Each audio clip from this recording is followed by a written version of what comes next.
Welcome to This Explainer. Today, we're diving into something really profoundly beautiful. We are going to explore how the simple passage of time completely transforms the way we look at youth. We'll be stepping right onto the veranda alongside an elderly grandfather who is looking back at his entire life. So let's jump right in and see how a whole lifetime of love, loss, and legacy can literally be distilled into a single rainy evening. To really get this, we first need to set the scene. Just picture it. It's a rainy veranda. The air has that amazing smell of wet soil and fresh ginger tea. Sitting there is an 18-year-old boy named Arav, right next to his grandfather, who he affectionately calls Dadu.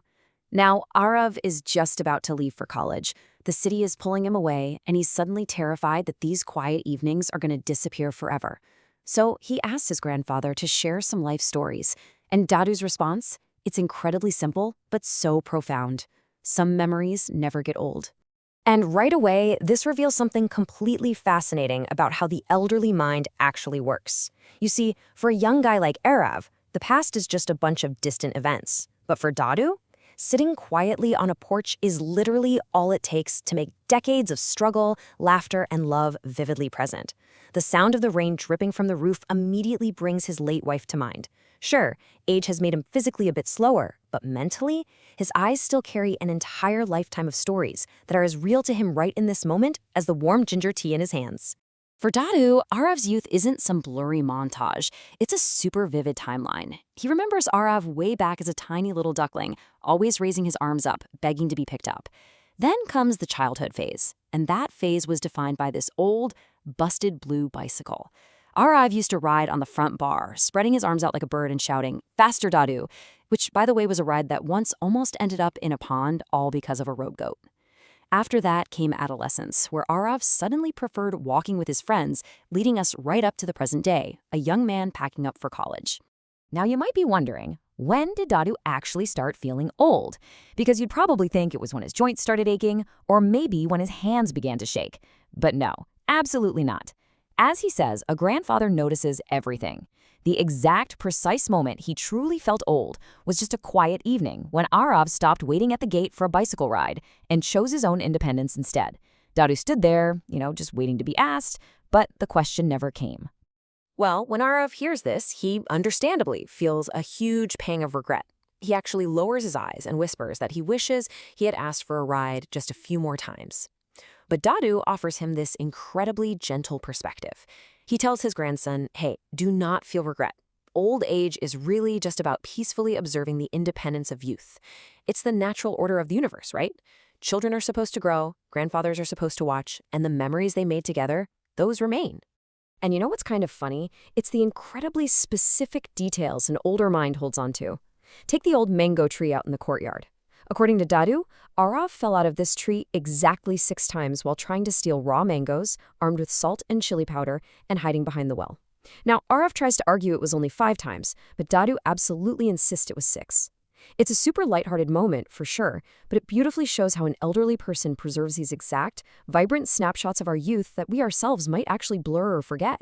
But let's dig into why this mango tree really matters to Dadu. Because it's definitely not about the fruit. It's about legacy.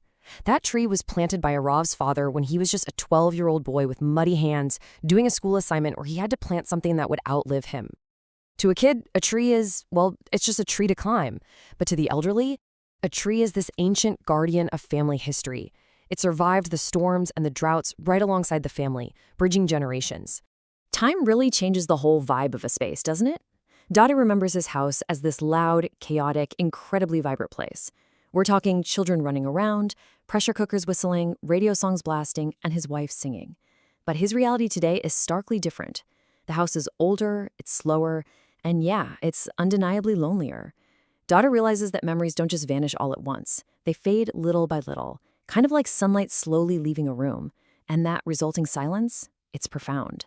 So to combat that heavy silence, Dadu asks Arav a really simple question. Do you remember the power cuts?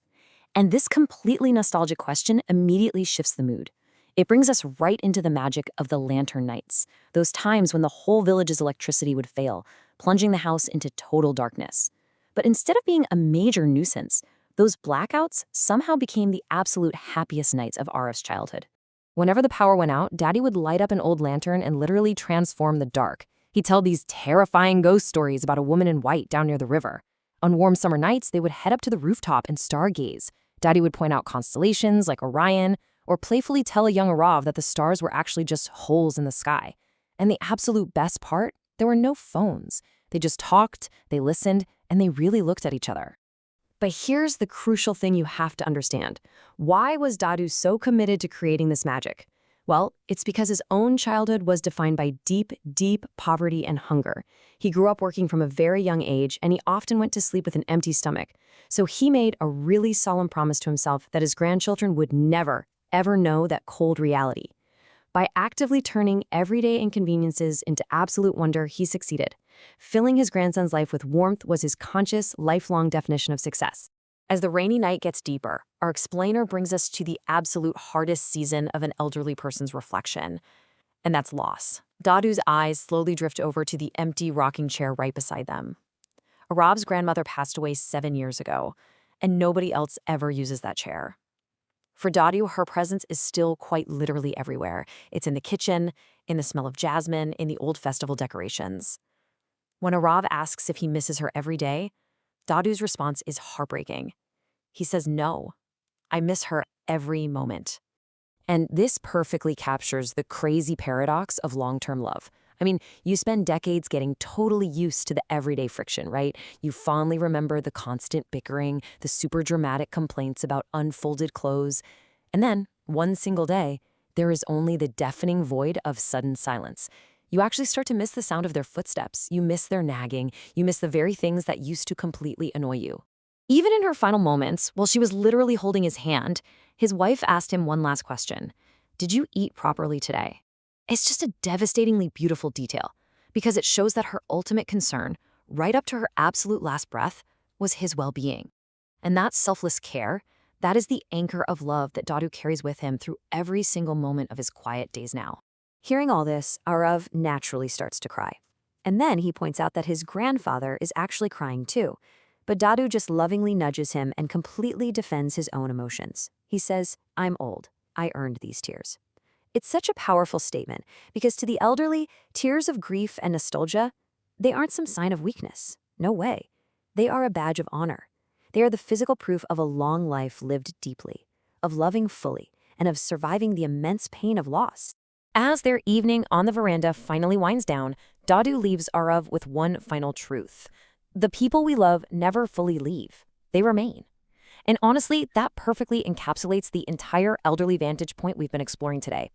Physical presence is going to fade. The noise of a packed house will eventually quiet down, and youth will inevitably move on to college and beyond. But the love, the stories, and the legacy, they leave an indelible echo in the places and the people left behind. So as we wrap up this explainer, I want you to take a second and reflect on your own timeline. Who is the Dadu quietly watching your memories unfold? Who are the elders in your life who smoothed out your path, who turned your power cuts into magic, and who are quietly cheering for your independence right now? It's a really profound thought to hold on to as you navigate the fast-moving chapters of your own life. Thank you so much for joining me on this journey through the veranda of memories. Keep learning and keep looking closely at the beautiful stories all around you.